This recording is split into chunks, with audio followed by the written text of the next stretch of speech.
Hello' বন্ধু বান্ধৱীসকল, আপোনালোকৰ মন পচন্দৰ কেইটামান ফুলৰ কাষৈ মই প্ৰভাইড কৰিছোঁ আৰু আপোনালোকেও চাই নিশ্চয় খুবেই ভাল পাব।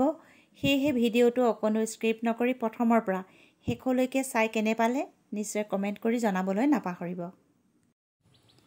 আপুনি যদি তাঁতত ফুল বাচিম বুলি ভাবি আছে বা শিকিবলৈ মন গৈ আছে, তেন্তে আপুনি এই কাষৈ ফুলৰ যোগেদিয়ে শিকিবলৈ আৰম্ভ কৰক। ময়ো প্ৰথম এই কাষৈ ফুলৰ যোগেদিয়ে ফুল বাচিবলৈ শিকিছিলোঁ। প্ৰথমে আইডিয়াটো পোৱাৰ পাছত লাহে লাহে ক্ৰমান্বয়ে ডাঙৰ ফুলবিলাক বাচিব পৰা হ'লোঁ।